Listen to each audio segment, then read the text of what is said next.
Tanda orang bahagia kata Nabi 4. Pertama, orang yang selalu ingat kepada kesalahan yang pernah dia lakukan. Itu orang bahagia. Selalu ingat kepada kesalahan yang pernah dilakukannya.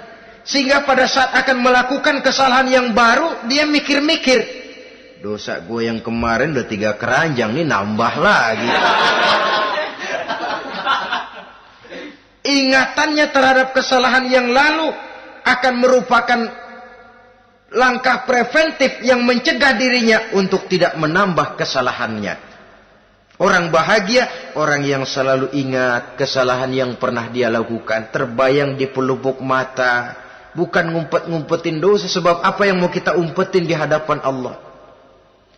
Yang kedua, tanda orang bahagia itu orang yang selalu melupakan kebaikannya. Kalau dia berbuat baik, dia lupakan. Dia anggap dirinya belum pernah berbuat baik. Sehingga di mana ada kebaikan, dia tidak bisa ikut. Dia merasa sangat rugi. Sebab dia anggap dirinya belum pernah berbuat baik. Yang ketiga, tanda orang bahagia. Dalam urusan dunia, dia lihat ke bawah. Sehingga timbul rasa syukurnya. Bahwa kalau dia sengsara masih banyak yang lebih sengsara dari dia. Bahwa kalau dia miskin masih jauh lebih banyak yang miskin dari dia. Bahwa kalau dia menemui kesulitan masih banyak yang jauh lebih sulit dari dia. Dengan cara itu jiwanya akan lapang, hidupnya akan tenang, dan dia tidak pernah ingkar kepada nikmat yang diberikan Allah. Sebaliknya yang keempat, tanda orang bahagia itu dalam urusan akhirat dia lihat ke atas. Dunia, lihat yang bawah. Akhirat, lihat yang atas. Kalau dia bisa sholat, kenapa saya tidak? Kalau dia sanggup puasa, kenapa saya tidak? Kalau dia bisa baca Quran, kenapa saya tidak? Timbul panas, nyontoh ibadah, mendatangkan kebahagiaan. Rakus ibadah malah dianjurkan. Rakus dunia malah tercela. Nah, lawanannya orang celaka, saudara-saudara. Orang celaka juga tandanya 4 lawanan yang tadi itu. Pertama, orang yang selalu melupakan kesalahannya. Kalau berbuat dosa lupa, sok bersih. Alah, dosa gue mah dikit.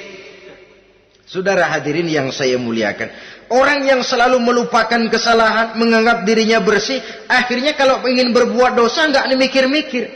Tidak ada lagi yang ditimbang-timbang. Selanjutnya, yang kedua, orang celaka itu orang yang selalu mengingat kebaikannya. Akhirnya apa? Timbul sifat nepuk dada, membanggakan jasa. Lahirlah pahlawan-pahlawan kesiangan. Selalu membanggakan diri, nepuk dada. Kalau enggak saya. Itu masjid, kalau enggak saya. Itu pesantren, kalau enggak saya. Itu umat, kalau enggak saya. Memangnya kalau enggak sampean kenapa?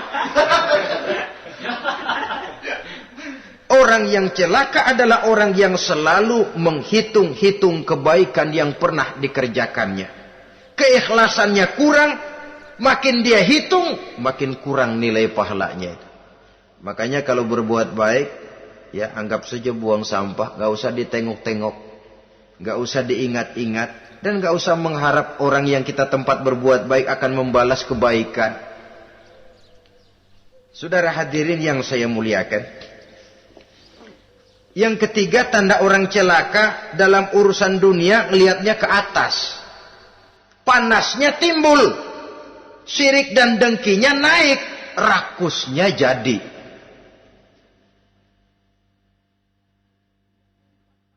Timbul sifat panasnya itu, tidak mau ngerti.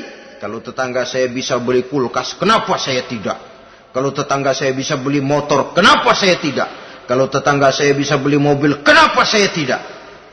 Gaji nggak cukup, tuyul piara.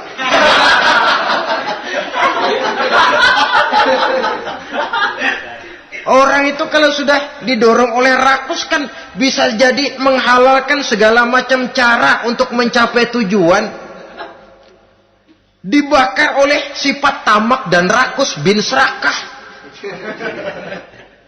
Nah, kalau sudah didorong oleh rasa rakus, yang segera tersingkir, pertama rasa malu. Orang kalau sudah rakus nggak ada malunya, rasa malunya hilang. Padahal syarat jadi orang itu kan kalau punya rasa malu. Nggak punya rasa malu, kurang syarat jadi orang. Akan bagaimana jadinya masyarakat, bahkan bangsa dan negara, kalau rakyatnya sudah tidak punya rasa malu. Yang kedua, rasa takut hilang, terutama takut kepada Allah. Sirna sama sekali.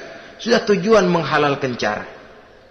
Yang keempat, tanda orang celaka dalam urusan akhirat, lihatnya malah ke bawah. Kenapa kamu enggak sholat? Itu bapak anu yang tuaan, enggak, saya enggak lagi. Kenapa ngelihatnya mesti kepada yang begitu? Sehingga lalu tidak ada gairah untuk mencontoh. Saudara-saudara kaum muslimin rahimakumullah, walaupun serba singkat oleh karena terbatasnya ruang pembicaraan ini, mudah-mudahan bisa memberikan gambaran sepintas tentang ciri-ciri orang yang bertaubat. Dengan harapan, marilah kita menjadi orang yang bertaubat sebenarnya, dengan ciri menyesal terhadap dosa yang pernah kita lakukan, meninggalkan perbuatan jahat, dan berjanji tidak akan mengulangi lagi perbuatan jahat itu. Kalau dia menyangkut hak-hak manusia, maka hak itu harus kita kembalikan, dan kepada yang bersangkutan kita harus meminta maaf. Apabila ditambah dengan kegiatan lisan, memperbanyak istighfar dalam kesempatan yang mungkin di sepanjang perjalanan hidup ini. Ini sajalah yang kita bicarakan pada pertemuan kali ini. Terima kasih atas segala perhatian. Mohon maaf atas segala kekurangan. Usikum wa nafsi bitaqwallah. Wassalamualaikum warahmatullahi wabarakatuh. Waalaikumsalam.